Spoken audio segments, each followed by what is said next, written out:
Kate, for people who are Janet, for people who are finding you online, Yeah. you know, on Facebook and stuff, can you tell us a little bit about family caregivers? I know you're going to in the...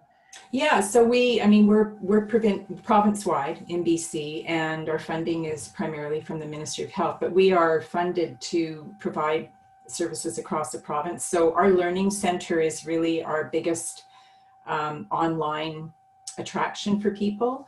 And so, for instance, today's webinar will be recorded. It will then be posted on our website, and we have a YouTube channel as well. So, you know, if anybody knows of anyone, or if you want to come back and check today's webinar, it will be on the website very quickly after the webinar is finished.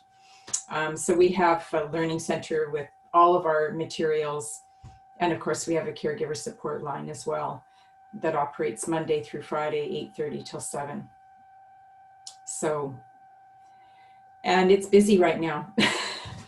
We've really noticed a spike since COVID, of course. You know, it's been, and we've moved a lot of our services to virtual because of, obviously, we haven't been able to do support groups in person for a while, but we are running them virtually. So all of that information is on our website. All right, it's 10 o'clock, so I am officially starting this webinar, and again, would just like to welcome everybody this morning. I'm really pleased to see so many people signed on. That's just fantastic. So today's webinar is about advanced care planning, and specifically about representation agreements. It's such an important topic, and we have Connie here to tell us all about it. So I'm just going to ask Connie to move me to the next slide. Oh, now it doesn't want to go. Just a second. Okay. Well, I can keep talking. So Connie just asked me, thank you. So Connie had just asked me about Family Caregivers of BC, and of course we're hosting the webinar today. If you're not familiar with us, I just want to let you know a little bit about us. So we are a nonprofit organization dedicated 100% to the support of family caregivers, unpaid family and friend caregivers. We've been around for 30 years in Greater Victoria, and in terms of provincial coverage, we were the first of our kind in Canada. There are now 3 other organizations in Alberta, Nova Scotia, and Ontario. With the help of the Ministry of Health in BC, we've been serving the province since 2010. And a part of the Patients as Partners initiative with the Ministry of Health. We have 3 main areas of focus. The first one is caregiver support. So I was just talking about our caregiver support line. We encourage people to start with that. If you are really stuck in your caregiving and just need someone to talk to, we're open Monday through Friday, 8:30 till 7. And it's just fantastic to be able to call someone and think through steps and talk about navigation. We can refer you to information and resources. The second pillar is education. And that one is about the webinars and our resource library. If you go onto our website, we have extensive resources. We also publish a quarterly newsletter. We have monthly e-news that goes out. So to stay current with caregiving, we encourage people to sign up for our e-newsletter, and that way you'll stay in the loop. We also run support groups locally, and we do support group facilitator training for across the province. So I just would encourage you to go to our website and have a tour, look around, and then call us or connect with us by email from our website. Our third pillar is about engagement. And this is to make sure that the voice of family caregivers are brought to healthcare and social service planning tables. And so we are doing quite a bit of work within the healthcare system to make sure that providers know about family caregivers and make sure that they are identified, referred for support, and included as partners in care. So we are working hard to make those changes and making lots of progress around that. So that's a little bit about Family Caregivers of BC. Just a bit about today's webinar. If you've never been to a webinar before, welcome. With Zoom webinars, everybody is muted and there are no cameras, and we keep it that way because there's like 30 people here today and it would be pretty tough to have everybody speaking at once. What we do encourage you to do is use the chat box, as I mentioned before. So at the bottom of your screen, you'll see the chat. and you just click on that little icon, and then you'll see how people have been typing in. We're going to be stopping the webinar during the process. Connie has points that she stops for questions. And she, as she said, she's been doing this for 8 years now, so she really can anticipate most of the questions. But I will also be making sure, watching the chat box, that if you've asked any questions, that Connie knows about them. So I think we'll be able to get started, and we are absolutely thrilled to have Connie presenting for us today. Connie Jorsvik founded Patient Pathways and leads a team of professionals across the country, actually, in helping family and friend caregivers support loved ones, both with navigating the healthcare system and also advocating for the people that they're caring for. Connie knows all about this because she was an RN in the trenches for 25 years, and that's where you learn how challenging it is for people who don't know anything about the healthcare system to understand how it works and how to find the right resources at the right time. So it's great that she is here to talk to us today about advanced care planning and specifically about representation agreements. Yeah, and Connie is also, I didn't know about this certification, Connie, International Professional Advocate Board certification. So that's it sounds much fancier than it is, actually. It was very US based exam. Okay. So my knowledge was not tested very much on that test. But that's in terms of your advocacy role for caregivers. Yeah. And she's also the National Advanced Care Planning Coordinator for Dying with Dignity Canada. So Connie, we're just thrilled to have you here, and I'll let you get started. Marvelous. Thank you so much. So I wanted to tell you just a little bit more about myself and my services. I'm not here to sell my services at all today, but just to know where I come from. So my team and I support patients and families who are seriously ill or have complex illness. And because of the demographic of aging, most of our clients are seniors, but we do look after patients and their loved ones who are much younger. People need caregiving at all stages and ages of life, obviously from children all the way up to seniors. The bulk of my clients currently are in their 30s and 40s. So this is not restricted to seniors, and I just want to make that really clear. And I've come to the caregiving side just because it is such a necessary part. The healthcare system tends to look after just the patient, and I believe in looking after the patient and the family and all of their caregivers. So advanced care planning became an early part of my work as a navigator and advocate, because there needed to be some structure for patients and families to be able to make their wishes known. And it has become the bedrock for me when I'm teaching patients and their loved ones how to be empowered. And I strongly, strongly believe in empowerment. Otherwise, the healthcare system, just because it's so large and so fast and so fragmented and so siloed, can just really take you along for a ride. So you need to know how to ask questions, how to be heard, and advanced care planning is stage one of that. We're going to focus on representation agreements, which is, I wish I could get on a rooftop right now about representation agreements and the absolute need for them during this time of COVID particularly. And I'll explain that further. So I'm going to introduce advanced care planning and understanding the different parts of advanced care planning, strategies to develop your own advanced care plan, and review representation agreements and preparing those representation agreements. So this is a little bit more about patient pathways. We empower patients and those who love them. I'm proud to say that my first book was launched in April through Self-Counsel Press, which is a very well-known British Columbia-based self-education site. And this book is like having me in your back pocket. So I would encourage you to have it for a time of crisis. It's really, there's a lot of information there. If you're not actively caregiving, or if you're not actively a patient, it might be overwhelming, but there are parts in the book that are absolutely essential when you're submersed in the healthcare system. So advanced care planning is important for all adults of all ages, no matter your age or your state of health. The COVID-19 pandemic heightens the need and the urgency for which we should all complete our own advanced care planning.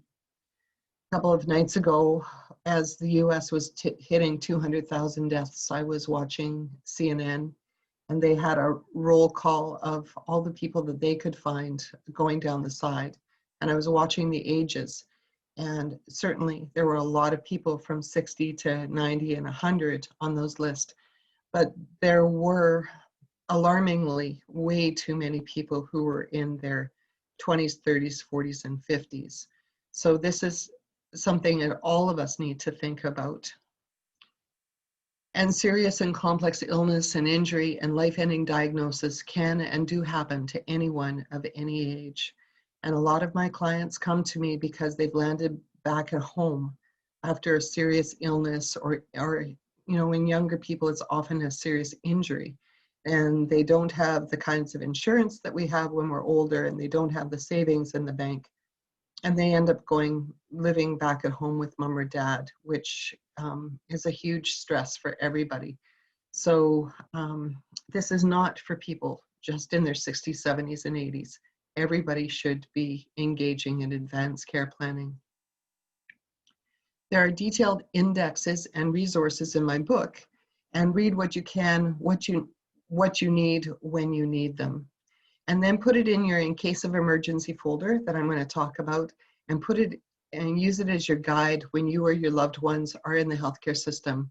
And then use all of that information as your healthcare guide. It always seems too early until it's too late. And the longer that we put off these conversations, the more it seems too early. So I was in a seminar yesterday, and one woman said that she's been trying to have this conversation with her parents who are in their 70s. And they said, oh, it's much too early to have this conversation, dear. So if we actually start it when we're younger, just like sex education, the earlier you start the sex education talk, the more it just becomes a natural part of vocabulary and what ifs. And, if this arises or that arose, then it becomes much, much easier. I will talk about some strategies if you haven't been able to have this conversation, but now is too late. If you are putting this off any longer, it is too late. And because with COVID-19, this can hit us all literally tomorrow.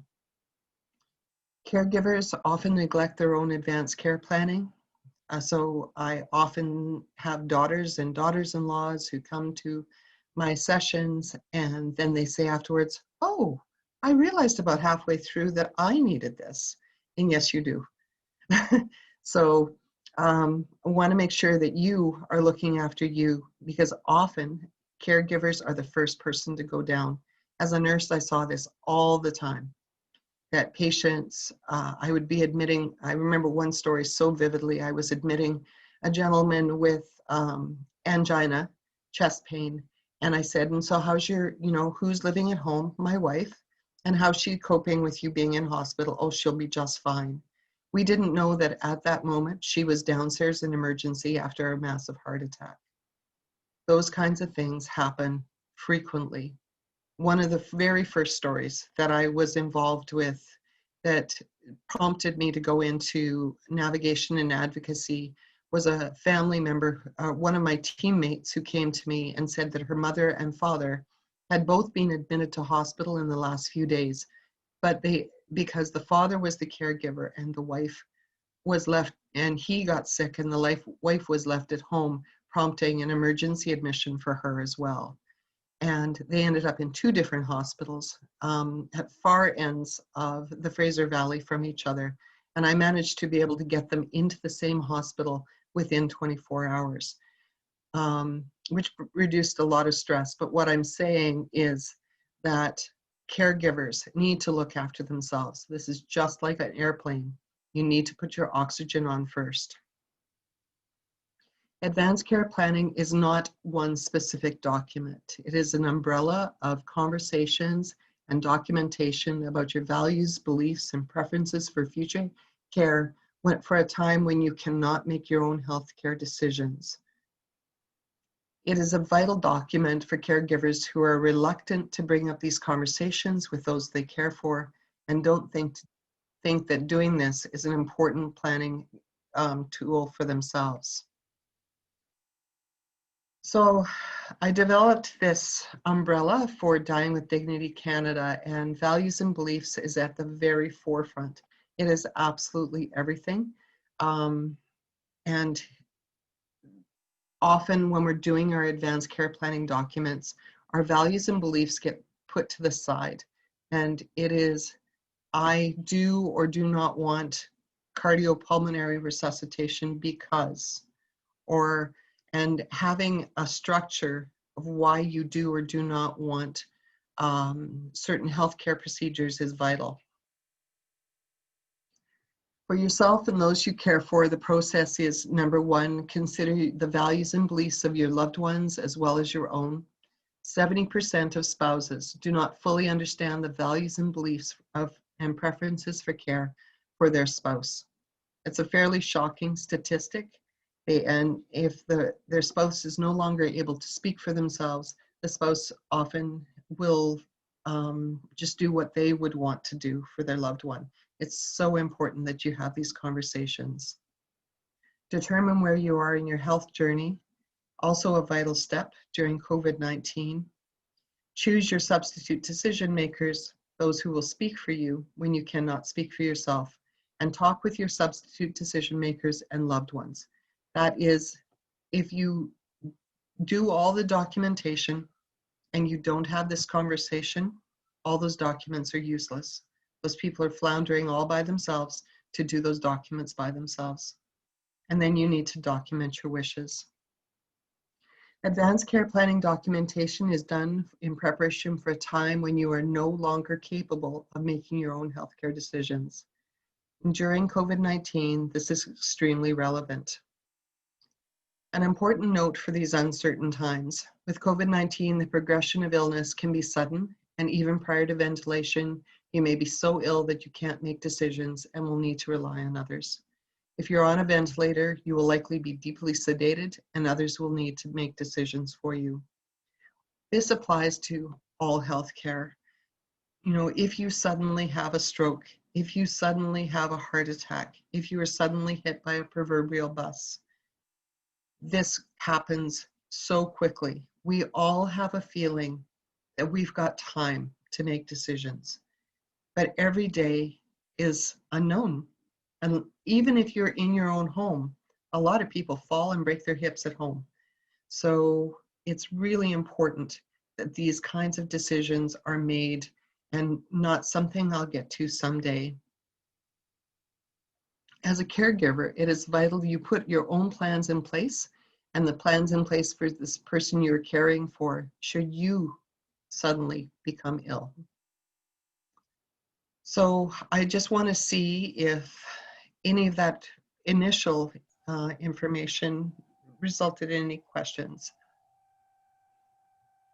I think some of the questions you may still answer coming up, okay, but I'll just read them out to you. Okay.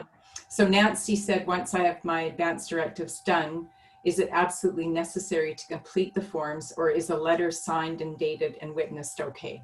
I am going to. Okay, yes, absolutely going to get to that. Yeah. And then let me see here. Someone wanted to know how to get copies of my voice, and then someone else said, well, they're no longer available, and I don't know the status of that. Do you? Those were pulled from the shelf about 6 years ago. Okay, that's what I thought. And they were brought back because the new version of my voice is stuck in litigation. Oh dear.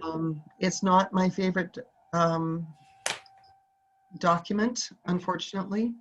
It may make sense to you after you've had this session and the next session. Right. I remember that being the first book that I picked up when I was learning about advanced care planning for my clients, and it was just mud to me. It made no sense. Okay. So maybe don't worry about my voice and wait for Connie's explanations. Someone wanted to know where they could buy your book, Connie. And I will give you the links at the end. Awesome. Okay. Yeah. Awesome. And then one more question that I suspect you'll be answering. It's about advanced care documents are they going to cover MAID? Yes, I am going to cover MAID. Okay. I do want to quickly talk about the Advance Directive, because in case that person isn't going to be on October the 8th, because I don't go into that in detail today. Okay. But you can do your own Advance Directive, and you don't even need to have it witnessed. You can put it as a letter of wishes. You can call it, as the government calls it, a basic advanced care plan. As long as you sign and date it, it will be taken as your wishes. And they will do everything that they can to, the doctors and nurses, to comply with that.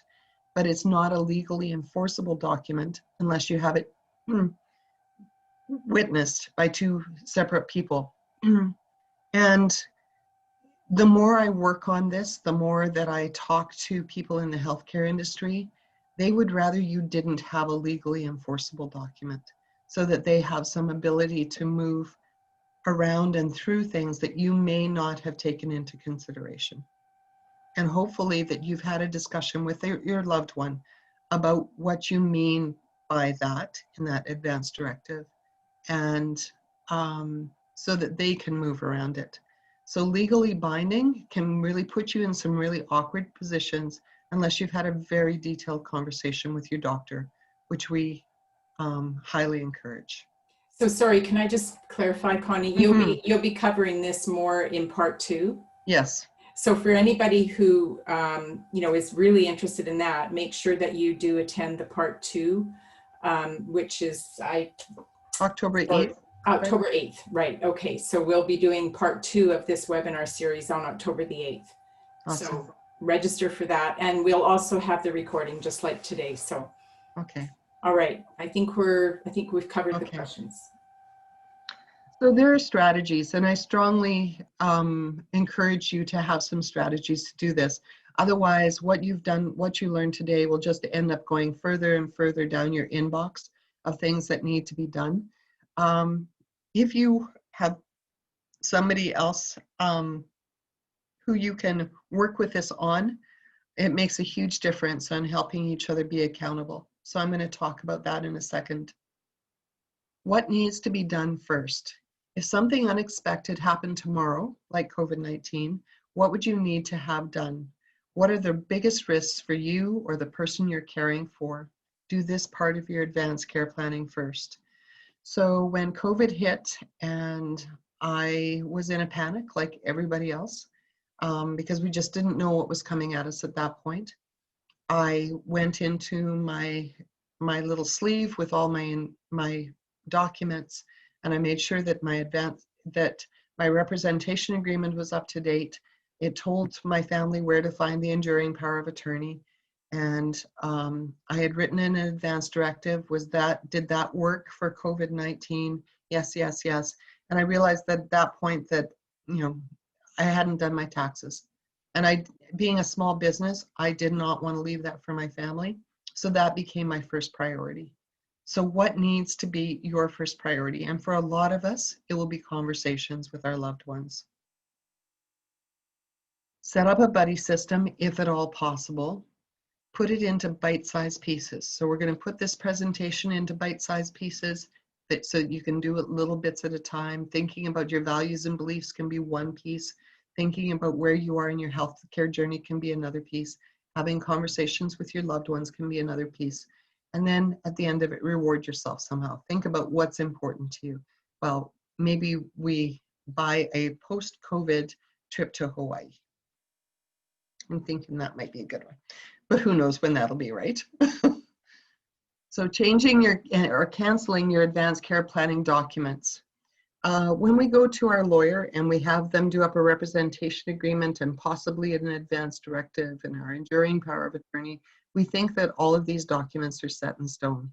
The enduring power of attorney is more difficult to change, but your representation agreement and your advance directive are meant to be changed. They're easy to change.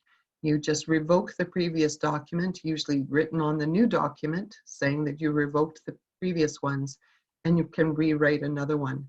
As we go through a healthcare journey, such as ALS is one where, you know, the changes can be slow and gradual or very quick, and you may want to fight like crazy at the beginning of it, and you want all healthcare, and then by the end of it, you're ready to say, okay, all I want is symptom management. You need to be able to change your advance directive over a period of time, and I've seen people change them every month or two. So it's really important that your advance directive is a separate document from your representation agreement. But your representation agreement also changes, and it can change. So you have a fight with the person who's your representative. You need to be able to change that, and it's really quite an easy process. So don't think of these documents being cast in stone. So we're going to talk about representation agreements now, which is the biggest part for today, and choosing your substitute decision maker. Substitute decision maker is the accepted worldwide term for the person who will make healthcare decisions for you when you are not capable of making decisions for yourself. I think one of the worst industries in the world for using acronyms is the healthcare industry. And so they throw out terms like, who's your SDM? Well, unless you took this course, who knows? So your SDM is the person who's going to make decisions for you. You can do this informally or formally. If your loved one is not able to make decisions on their own, sorry, there are a few things that I forgot to change, on their own behalf, and they have not signed an SDM, a temporary substitute decision maker, or a TDSM, TSDM, need to change that, will be authorized to make decisions for them. This is not always the person who's looking after them at home. I've seen this arise multiple times, where a representative has been assigned and it's not the person who is their natural caregiver at home. And that brings up issues by itself. If they want you to speak for them, strongly consider a representation agreement.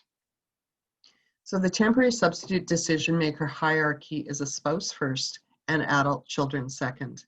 Where this really starts to have a problem is where both parents are starting to go down the dementia journey themselves or have healthcare issues of their own. If you're in your 80s, you may not want to be able to make decisions for your loved one. Of course, you want to be able to, but can you? So as my parents were aging, my mother always turned to me at the end when my father was being hospitalized. And they lived in Kelowna and I lived in Vancouver, and I would get in the car, and I can't tell you the number of times that I drove the Coquihalla at 2 o'clock in the morning to be at their sides. But at that point, there was no such thing as a representation agreement. I had no say in my father's care. My mother was ultimately responsible for everything that was decided for him. It would have been a really good idea for him to assign me as representative and her as an alternate. So until I got there, she could speak for him. And then I would be able to take over some of those decisions. When you don't have this in place, sometimes the adult children are cut out of the decision-making process. And that can be very difficult. And you say to mom, so mom, what did the doctors have to say about dad? Oh, then he might come home soon. And that's all that she remembers. So it's really important that you be able to have a say about the people that you're caring for. And then it starts to get really messy. Both parents are equally ranked. So if they're separated by divorce or just separated, and there's issues in discussing these kinds of really heated discussions, that can make it difficult. Siblings are all equally ranked. Grandparents, of which there are probably at least 4, are all equally ranked. Grandchildren, well, you can only imagine the mess there. And the close friend is number 8 on the list. The person that probably knows that person best is all the way down at number 8. But with a representation agreement, you can assign that close friend as your representative. In BC, a substitute decision maker is formally and legally named on a representation agreement. Representation agreements are of utmost importance. If memory issues are becoming apparent, it is imperative to make decisions regarding representation and enduring power of attorney and documentation as soon as possible. And I'll put estate planning in there too, because that can get really, really messy. So there are 2 types of representation agreements. There's a representation agreement 7 and a representation agreement 9. The representation agreement 7 is generally meant for people who do not meet the normal criteria of capability. An adult can make an RA7 even if it is not clear whether the adult can make a contract. For example, adults with moderate to advanced mental illness or dementia who might not be managing their day-to-day affairs. So they can no longer do their banking, they can no longer remember phone numbers. But as long as they can say, yes, I recognize Mary, and yes, I would like her to speak for me. They still may be able to name the person they trust to manage their health, personal, and can include routine management of financial affairs, which is optional. So if that person would have difficulty in signing an enduring power of attorney, the representation agreement 7 can include that and take over that function. But for most adults, a representation agreement 9 is called an RA9 is the most appropriate for most adults. The RA9 does not allow for any financial management. An enduring power of attorney should be considered if you wish to appoint someone to manage your financial affairs. And everybody should have an enduring power of attorney. It's very simple. There are online resources. I'm sure that the family caregivers of BC have some resources for you to be able to do that and just have a couple of witnesses sign it. So it's not an onerous task to have that document done. A representative 9 is authorized to help you with your health care.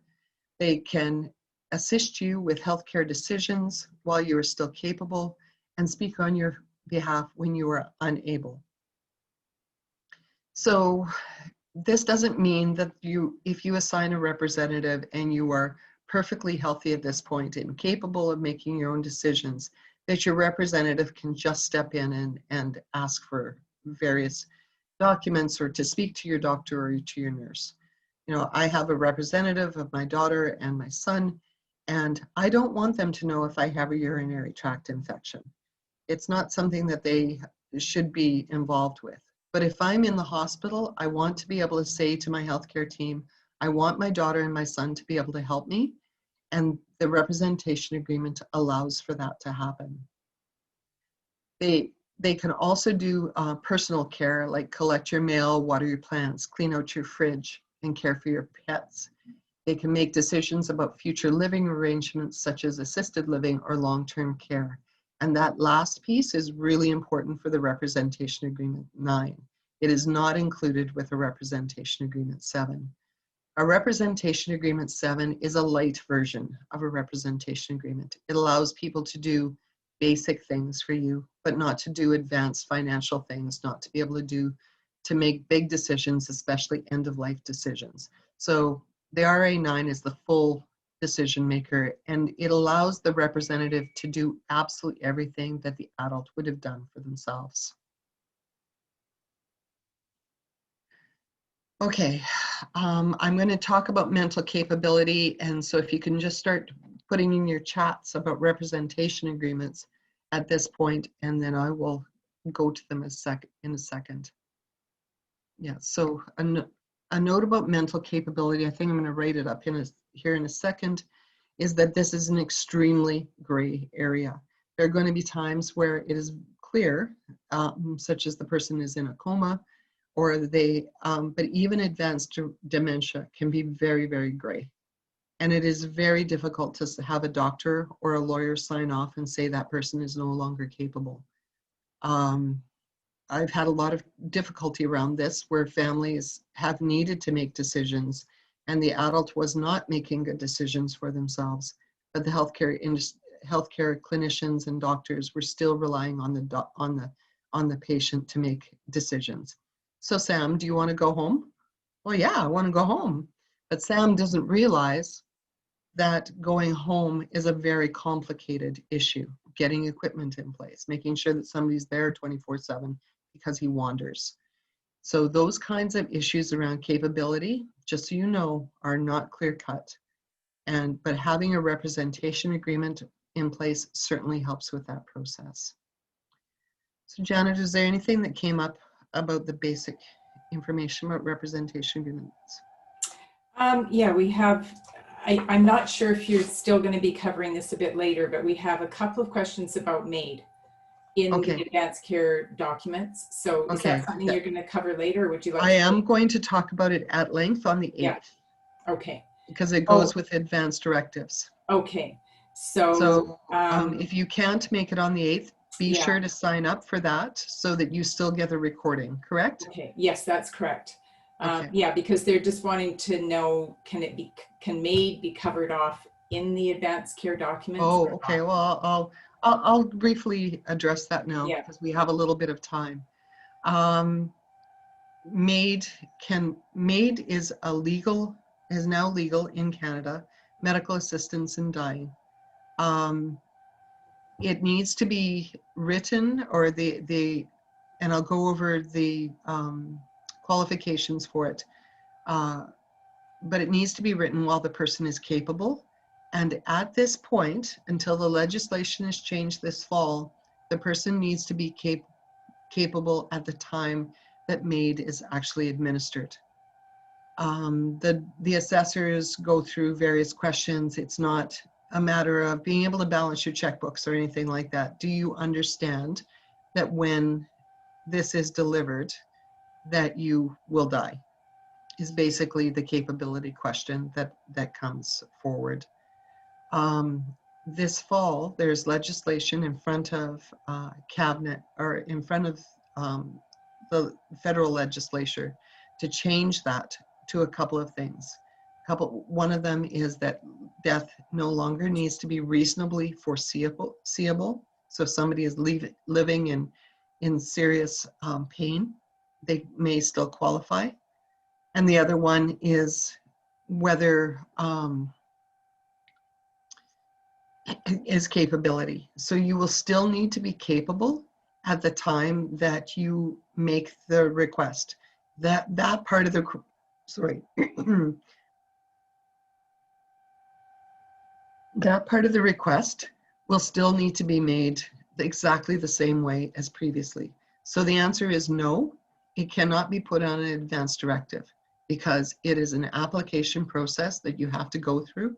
You need to have assessments. But you could say on your advance directive, if I have qualified for MAID, I want my life to end when, and you get to decide when those things are.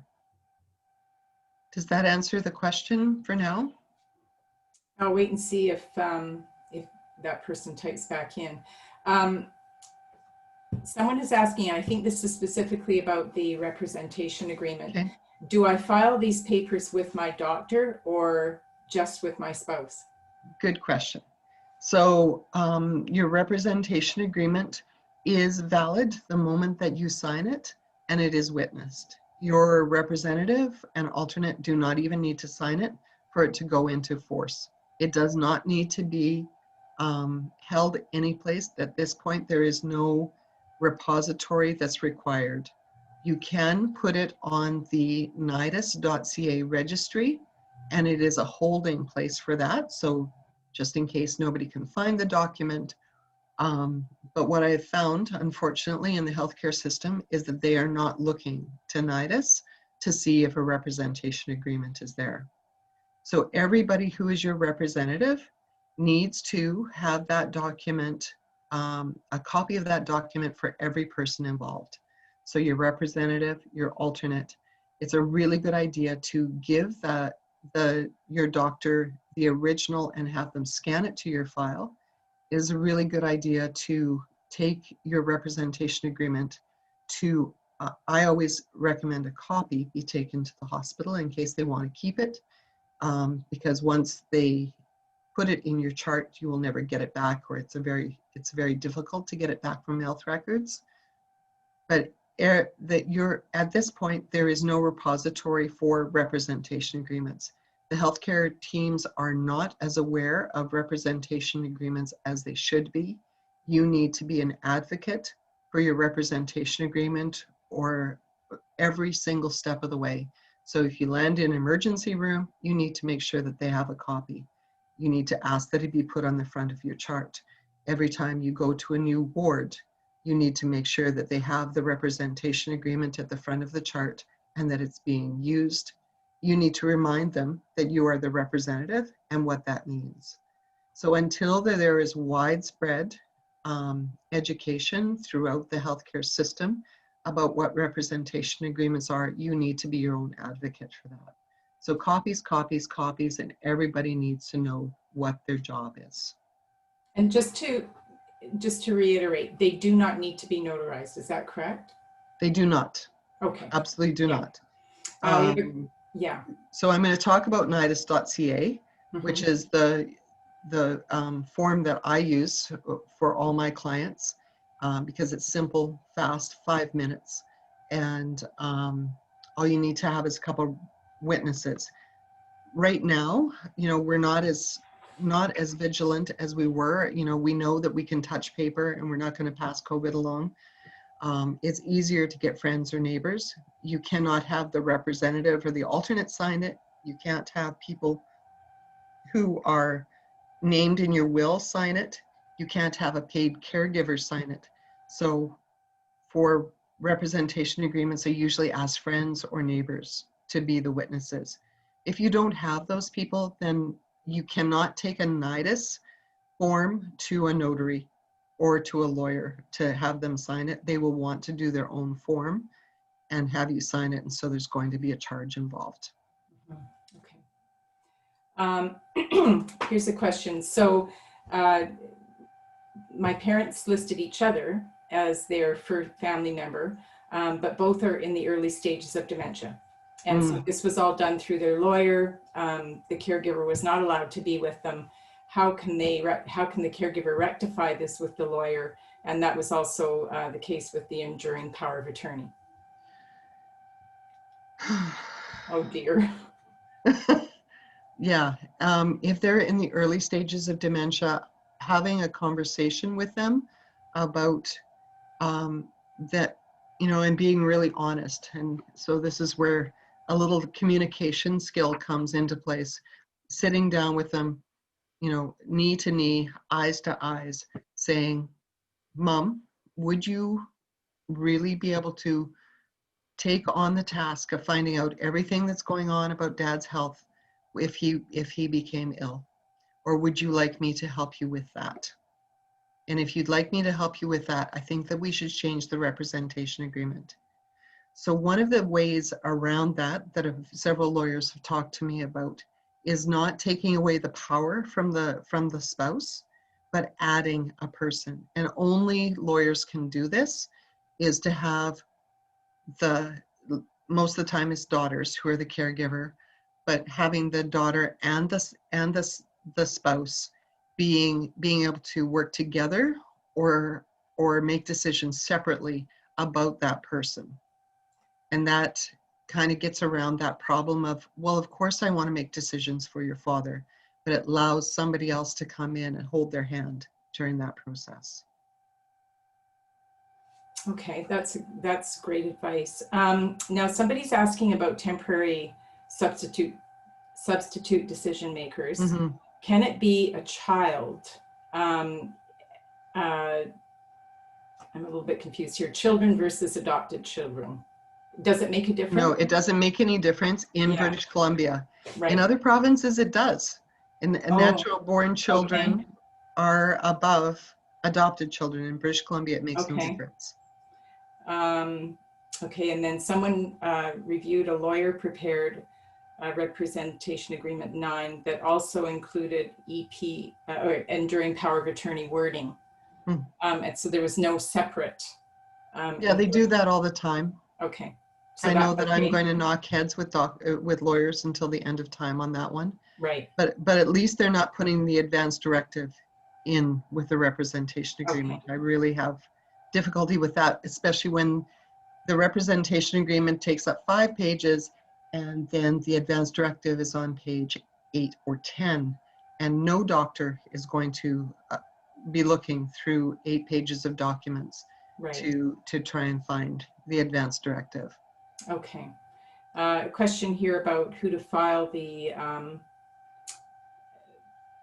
representation agreement with, and I think you were clear that make sure your doctor has a copy for your file, but definitely you would make sure that your family member had a copy. And if you've done it through a lawyer, they will have a copy as well. Yeah. So right. I know that it can cost some money to go to a lawyer. If you go to a really good estate lawyer, it can be worth the cost because they will go through some of the family dynamic issues with you and make sure that that's the right person and that you understand the role of the representative. And everybody should be reading what their role is. It's quite complex. It's 2 or 3 pages of what they can and cannot do, but it's really important reading.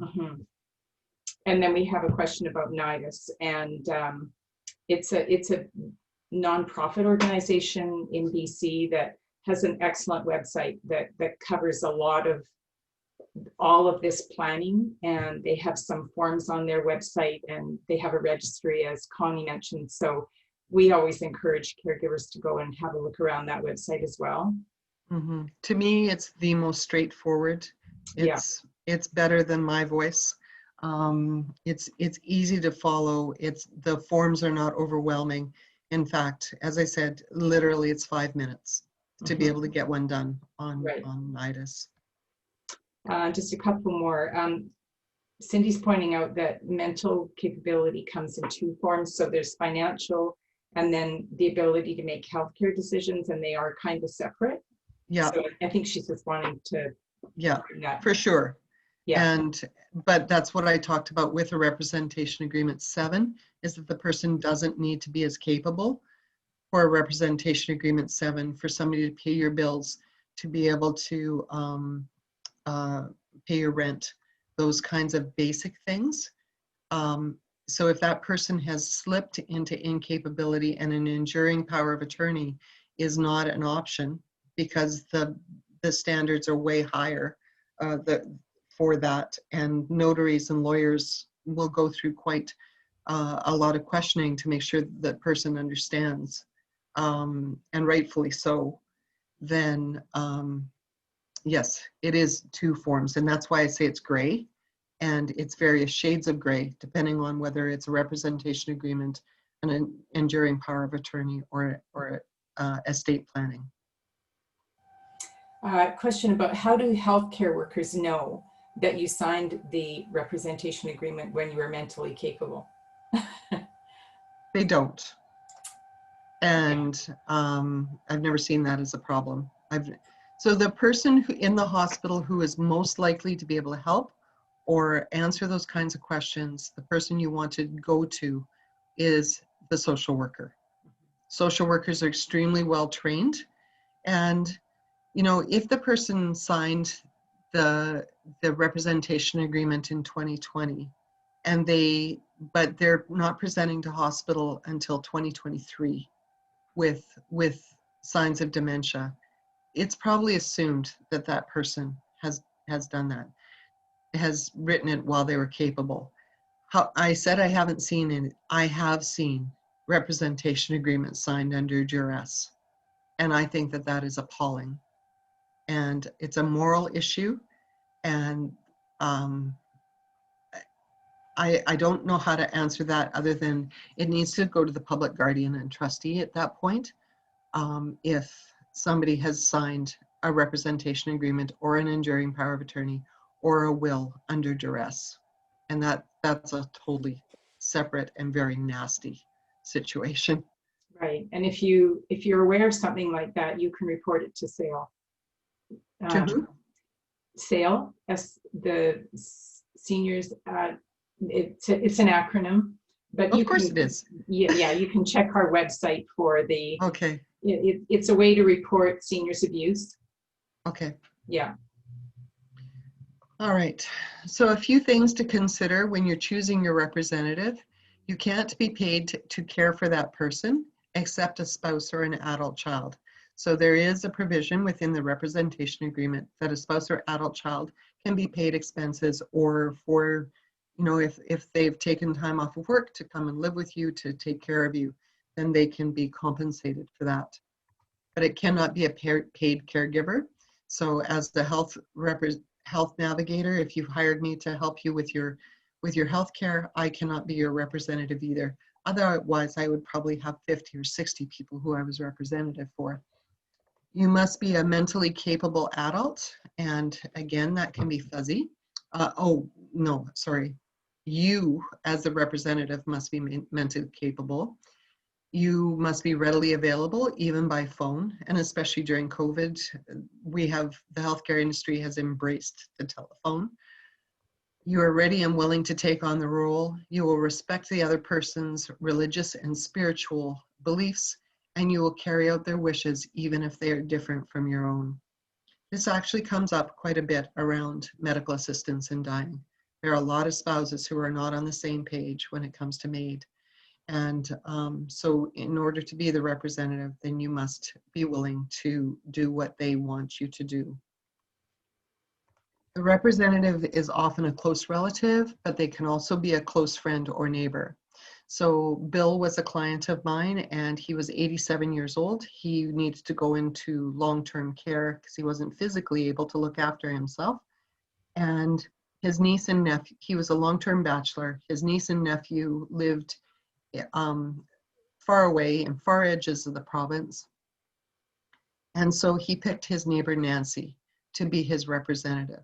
And Nancy, and the healthcare industry has a little bit of trouble with this. So they will question you about when it's a neighbor or a friend. They want it to be a relative, but it's not the law. So stand up for yourself on this one. And so Nancy took it upon herself to make sure that she was available to the doctors and to the allied health professionals like physiotherapists and that kind of stuff. And then she passed along that information in a timely manner to the niece and nephew. So it worked really well, and I would highly encourage for that to take place if you don't have a relative you get along with, somebody who's readily available. Talk with your representative and loved ones about all your values and beliefs. Share your values and beliefs and preferences for healthcare wishes, and don't assume they will know what you want. So preparing your representation agreement, a lawyer is not required, but consider seeking counsel for any complex situations. So NIDIS will, for a fee,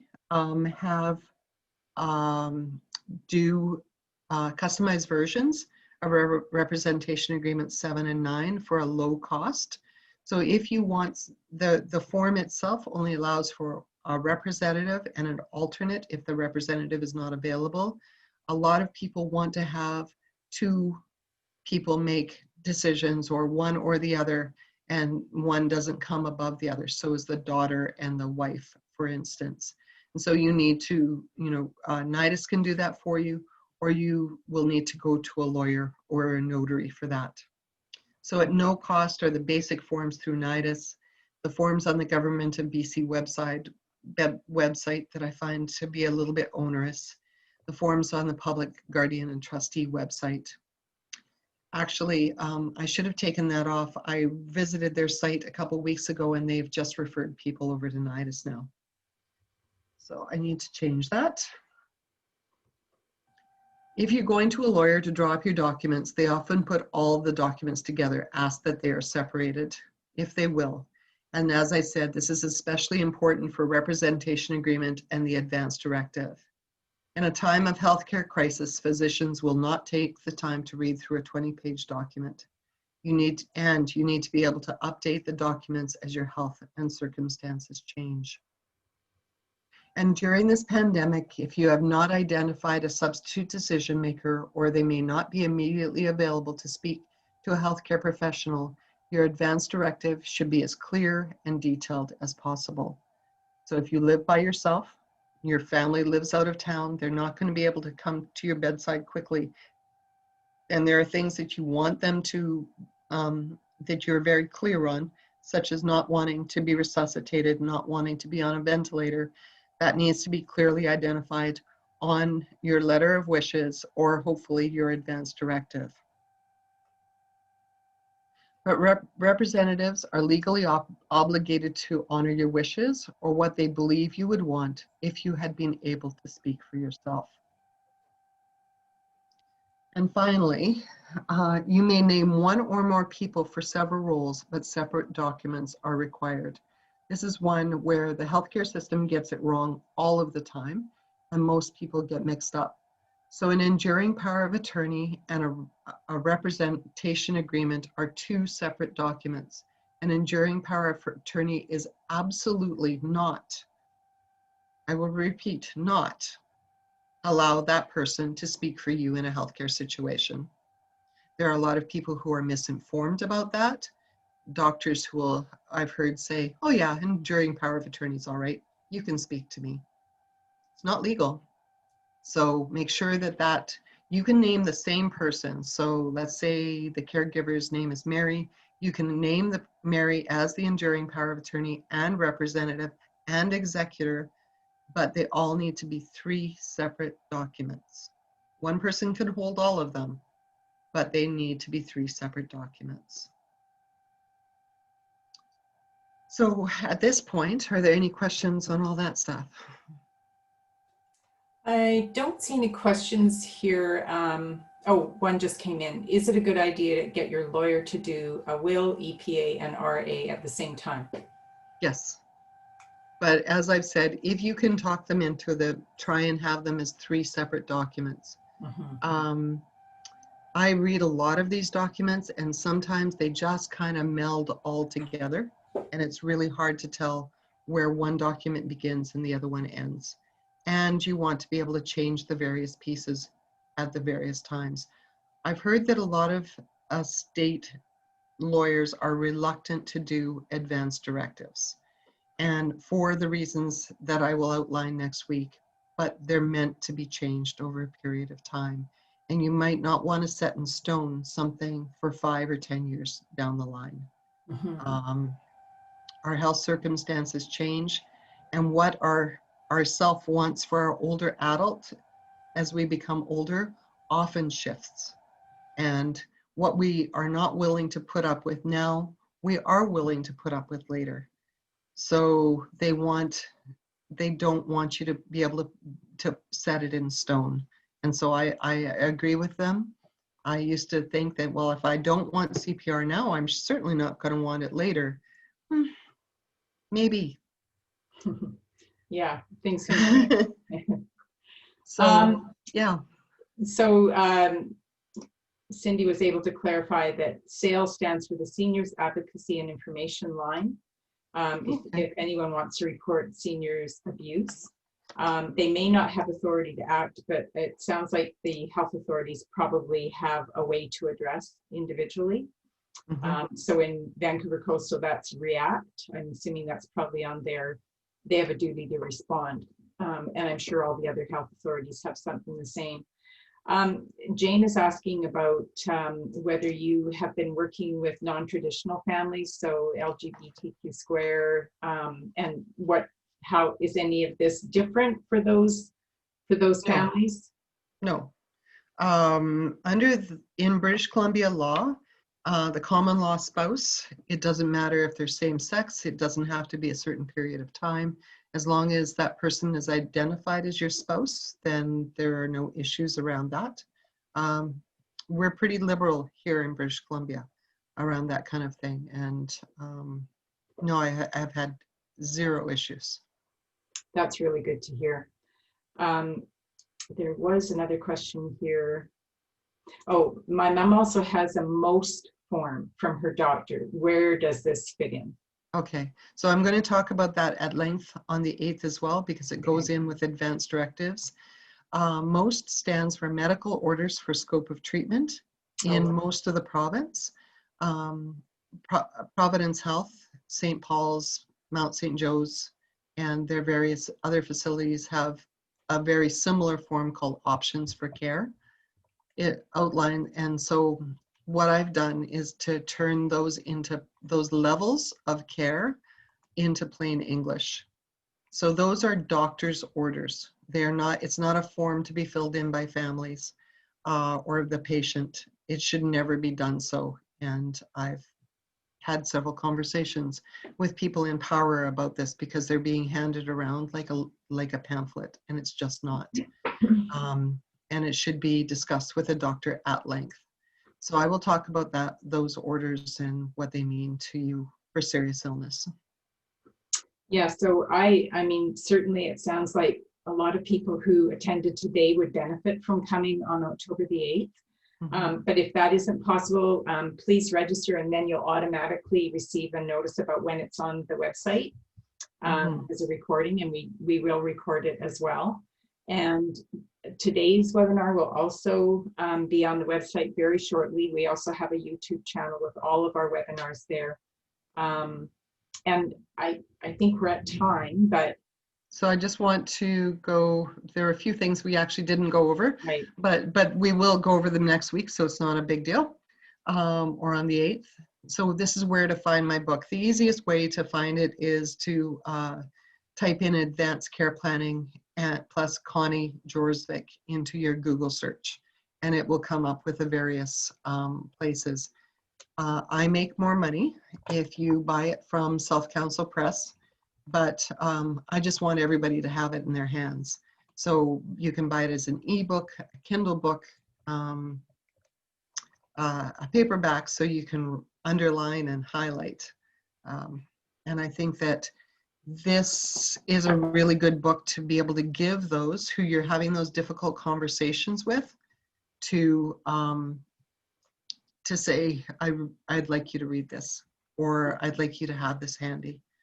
I go into in depth on how to have those difficult conversations, and we're going to talk about that more on the 8th as well.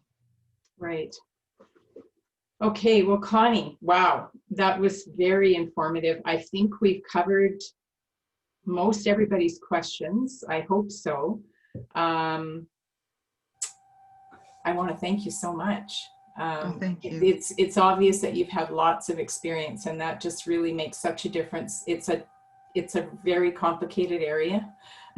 I know I just did all of mine, but oh my gosh, yeah, it is very challenging. So I think you've really chunked it down and made it easy, and I look forward to your webinar on the 8th. Thank you. Marvelous. So much. Thank you. Thank you. And thanks to all of you for attending today. Fantastic to have you here. All right, I'm going to end now. Okay, bye-bye. Bye-bye.